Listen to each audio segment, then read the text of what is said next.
Hi hello friends, എല്ലാ കൂട്ടുകാർക്കും നാളത്തെ എപ്പിസോഡിൻ്റെ റിവ്യൂയിലേക്ക് സ്വാഗതം. അപ്പോൾ നാളെയാണ് നമ്മളെല്ലാവരും കാത്തിരുന്ന അശ്വിൻ്റെയും ശ്രുതിയുടെയും വിവാഹം കഴിഞ്ഞിട്ടുള്ള ചടങ്ങും കാര്യങ്ങളൊക്കെ.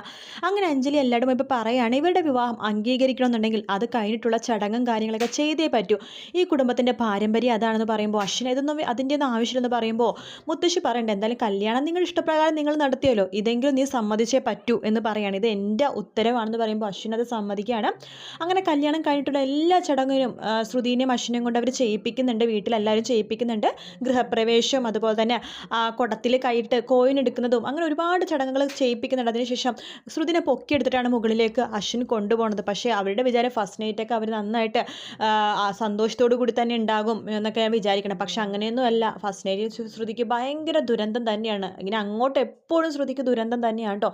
എല്ലാ ദിവസവും ശ്രുതി പുറത്ത് തന്നെയാണ് കിടക്കുന്നത്. പക്ഷേ ഇതൊരാൾ കണ്ടുപിടിക്കും, വേറെ ആരുമല്ല, മനോരമ അഞ്ജലിയും കൂടി റൂമിലേക്ക് വരുമ്പോഴേക്കും. പക്ഷേ അഞ്ജലി നോക്കില്ല കേട്ടോ, ബാൽക്കണിയിൽ ആ ഒരു ഭാഗം കാണില്ല. പക്ഷെ മനോരമ കാണുന്നുണ്ട് ബാൽക്കണിയിൽ ഈ ഒരു പുതപ്പും തലയോണയൊക്കെ കിടക്കുന്നത്. അപ്പോൾ മനോരമയ്ക്ക് സംശയം, ഇവർ തമ്മിൽ സ്നേഹിച്ച് കല്യാണം കഴിച്ചല്ലേ, പിന്നെ എന്തിനാണ് പുറത്ത് കിടക്കണത്, അപ്പോൾ ഇതിനെന്തോ ഒരു പണിയുണ്ട്, ഇതെന്തായാലും കണ്ടുപിടിച്ചേ പറ്റുമെന്ന് മനോരമയും വിചാരിക്കുകയാണ്. അങ്ങനെ മനോരമ അശ്വിൻ്റെയും ശ്രുതിയുടെ പുറകിൽ ഇങ്ങനെ നടക്കുക കേട്ടോ. ഇവർ തമ്മിൽ എന്താണുള്ളത്, ഇവർ തമ്മിൽ പ്രശ്നമാണോ അതോ കൂട്ടത്തല്ലാണോ എന്തൊക്കെയാണെന്ന് അറിയാൻ വേണ്ടി ഇവരുടെ പുറകെ തന്നെ നടക്കും.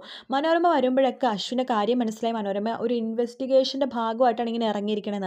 അതുകൊണ്ട് തന്നെ മനോരമ വരുമ്പോൾ ശ്രുതിനെ ചേർത്ത് പിടിക്കുകയാണ് അശ്വിൻ. ശ്രുതിന, അയ്യോ മോളെ, നീ എന്തിനാ ഇങ്ങനെയൊക്കെ ചെയ്യുന്നത്, ഞാനില്ലേ എന്നൊക്കെ പറഞ്ഞിട്ട് ശ്രുതിനെ എല്ലാ കാര്യത്തിലും ഹെൽപ്പൊക്കെ ചെയ്യും കേട്ടോ. ശ്രുതി പോലും വിചാരിക്കും, ഇയാൾക്ക് ഇതെന്ത് പറ്റി, അപ്പം സ്വഭാവം മാറുന്ന ഇതാണല്ലോ ഇയാളുടെ എന്നൊക്കെ വിചാരിച്ച് പോലും പോകും. നല്ല ഭാഗമാണ്. മനോരമ വരുമ്പോഴെങ്കിലും അശ്വിൻ ശ്രുതിയോട് വല്ലാതെ സ്നേഹവും റൊമാൻസൊക്കെ ആവുന്നുണ്ട്. എന്തായാലും നാളത്തെ എപ്പിസോഡ് അടിപൊളി എപ്പിസോഡ് തന്നെയായിരിക്കും. ഫസ്റ്റ് നൈറ്റിലാണെങ്കിലും ഷ്യാമ ഇവരുടെ ഇടയിൽ കയറാൻ വേണ്ടി തന്നെ നോക്കുന്നൊക്കെ ഉണ്ട് കേട്ടോ. അതും നാളെ തന്നെ കാണാൻ സാധിക്കും. വീഡിയോ ഇഷ്ടപ്പെട്ടെങ്കിൽ ലൈക്ക് ചെയ്യുക, സബ്സ്ക്രൈബ് ചെയ്യുക, കമൻറ്റ് ചെയ്യുക. നാളെ കാണാം. ബൈ.